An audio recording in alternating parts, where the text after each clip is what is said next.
Monsieur le président, monsieur le ministre, madame la présidente de la commission des lois, monsieur le rapporteur, mes chers collègues, je ne sais pas si dans cet hémicycle et dans celui du Sénat, certains sont de l'ancien monde ou du nouveau monde, mais ce qui est sûr, c'est qu'ils sont dans un autre monde pour être aussi hermétiques à certaines souffrances et à certaines réalités.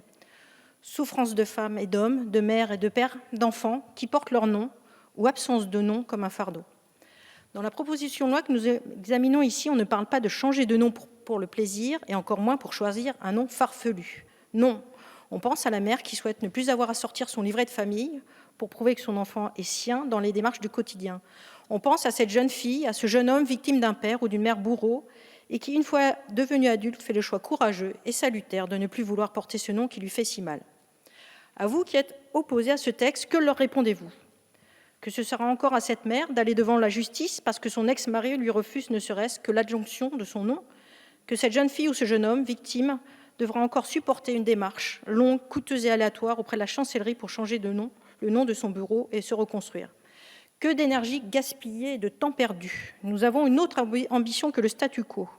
Nous voulons lever ces obstacles inutiles et parfois inhumains.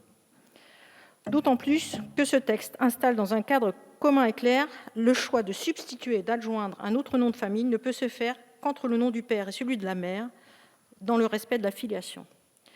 Alors, quelle perte d'identité ? Quelle rupture face à cela ? Aucune. Au groupe Modem et démocrates apparentés, nous sommes donc fiers de soutenir une loi qui vient faciliter le quotidien des Françaises et des Français qui souffrent face à une administration qui les freine dans leur reconstruction ou dans leur vie quotidienne. Nous ne devons pas craindre d'avancer, d'entendre les souffrances et les demandes de nos concitoyens. La procédure simplifiée de changement de nom à l'état civil que nous avons adoptée en première lecture à l'Assemblée nationale est une réponse à ces attentes. Pour autant, elle ne vient pas remettre en cause nos principes fondamentaux relatifs à la filiation. Le Sénat s'est montré frileux sur cette procédure simplifiée et a souhaité la recentraliser, remettre du formalisme en gage de garantie.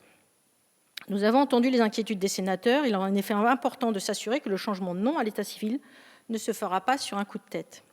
C'est la raison pour laquelle, en commission des lois, nous avons adopté un amendement du rapporteur visant à ajouter à la procédure un délai de réflexion. Cependant, nous devons rester dans la simplification avec une démarche effectuée auprès de l'officier d'état civil. Nous étions prêts à œuvrer pour une commission mixte paritaire conclusive, mais ce point était pour nous une ligne rouge à ne pas franchir sous peine de dénaturer en partie cette proposition de loi. Nous n'avons pas réussi à trouver un équilibre avec les sénateurs sur cette procédure. C'est dommage. Chers collègues, inutile d'être plus longue sur une loi que notre groupe votera pour ajouter un peu d'humanité dans notre monde qui, lui, est bien réel. Je vous en remercie.